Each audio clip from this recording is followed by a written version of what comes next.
It just felt like it was going to be a bad day. My mother came to the United States.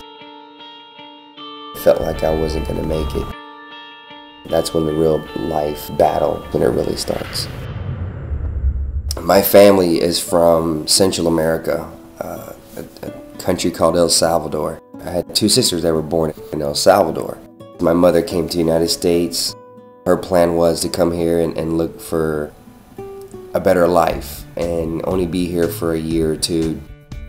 June 14th, 1983, my mom's plan changed because that's when she had me. She was left with the decision, what do I do? Do I stay in this country and give my son the opportunities that no one in my family has ever had?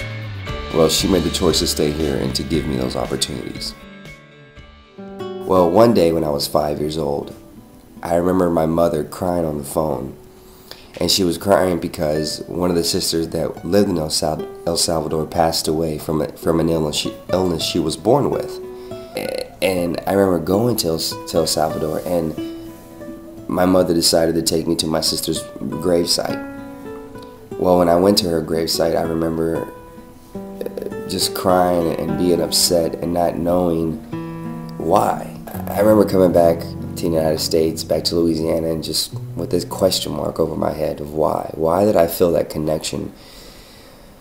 I was sitting at home one day and I seen a commercial about the United States Army. It kind of caught my attention. I went to my mother, that was the next step. And I remember telling her I'm going to join the United States Army, and she was not happy about that choice at first. Finally, I kept talking to her, and I convinced her. I can give something back to a country that has given so much to me and my family. And I remember them telling me immediately, get ready because we will be going somewhere. We will be deploying soon. And I thought to myself, it's the real deal, here we go. And I remember telling my mother, and it was one of the hardest things, that I've had to ever tell her, and one of the hardest things she's ever had to hear. And I remember telling her before I got on the bus to leave, I said, don't worry, don't cry. They can't stop me. They can't stop me, Mom. I'm coming back. One way or another, I'm going to come back home. I remember this particular day, April 5th of 2003. We got our orders and we had to basically go north.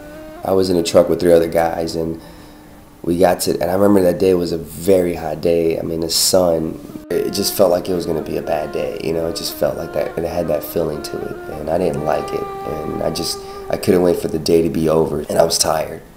I was very tired. I mean, all of us were, but I just had that exhaustion feeling to me.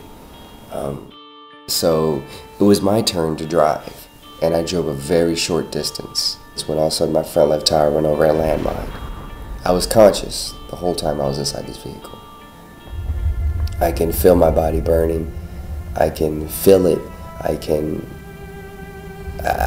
My eyes were just slowly getting heavier and heavier, and it felt like I wasn't going to make it.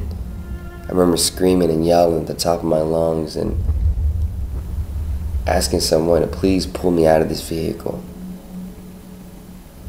All I can see was my mother and her being completely devastated and not feeling like she would be able to live her life in it, because she lost her only son. I was laying there and the sun was beaming down on me, and it was so hot, and I just felt like the life was being sucked out of me, and the mix of all the noise and the pain and just the uncertainty. All of a sudden I got this cool, calm, quiet voice whisper come to me, and it was my sister, the sister that I had never met. Basically came to me in a visual and told me I was going to be okay. Told me I was going to be fine and told me not to worry. Mom needed me and I was going to be okay. 4 days after my accident happened, I got to Brot Army Medical Center in San Antonio, Texas. My mother, as she got there, I think her flight landed in San Antonio about 2 hours after I got in San Antonio. And that's when, as I like to tell people, that's when the real life battle, war, whatever you want to call it. That's when it really starts. All My Children is making history by casting real-life Iraq war hero, J.R. Martinez. Damn you! You're hiding behind those scars. That's what you're doing. But I still see you. I see the man that I fought beside, and the man that I laughed with, and the man I danced with, and the man that I made love with. Dream and dream big, because that's one thing's free and no one can take away from you.